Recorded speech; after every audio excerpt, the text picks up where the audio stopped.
bara namni nuun jedhu maraataa fi dabeessa hojjennee jijjiiramuuf kan baane biyya keessaa jedheen itti deebiseef warra sammuun hiyyeessaaf nuti gurra hin laanne har'as ta'es kaleessa kanaaf itti sabarre kaayyootu nu daangessaa.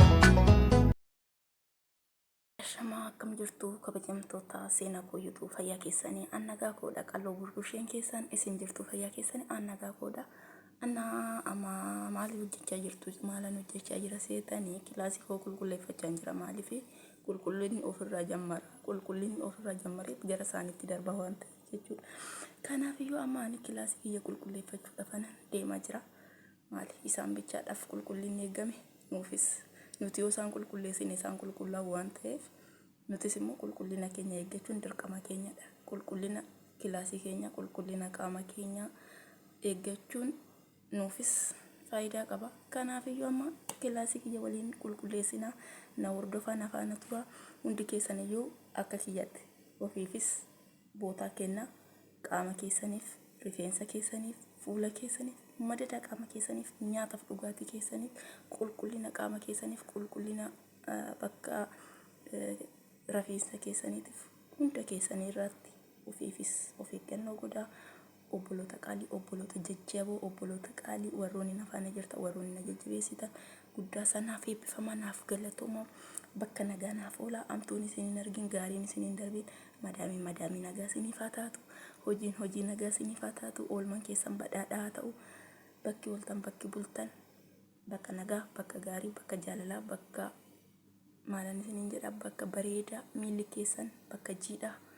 iji keessan bakka gaarii gurri keessan waan gaarii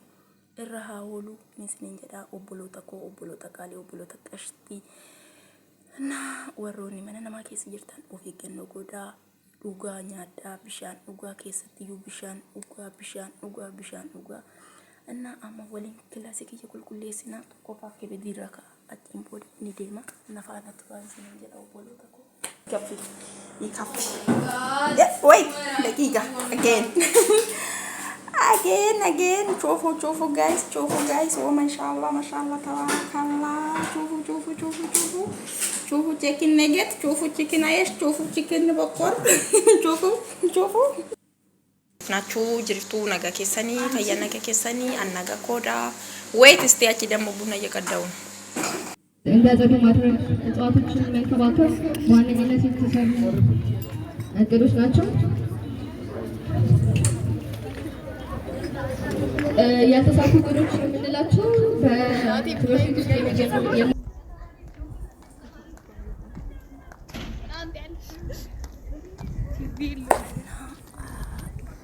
obboloota qashtii jirtu siif garuu fayyaa keessanii jajjabaatu maal keessa jirtu ramadaan akkam ayyaanni soomni keenya hoo akkam maal keessa jirtu jajjabaatu walumaa galatti iyyuu fayyaa keessanii miti annagaa koodhaa amma immoo durantiniidhaan rukuteen ture amma immoo laala kun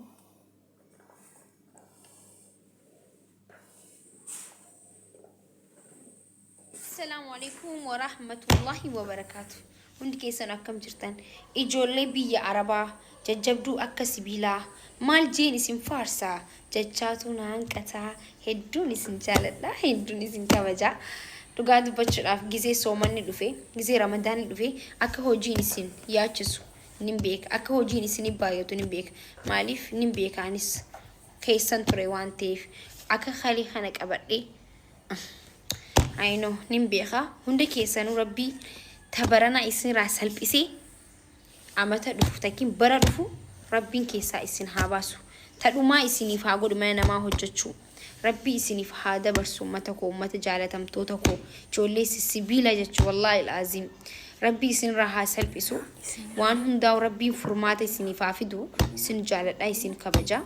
rabbiin isin waliin haa jiraatu ramadaan kariim isin re of eegan isiniin jedha obboloota qaalii obboloota qashtii waliin jajjabaannaa waliin guddannaa ijoolleen qaaliin ijoolleen jajjaboon shamarran keenya moo ciccimoon jirtu jabaadhaan isiniin jedha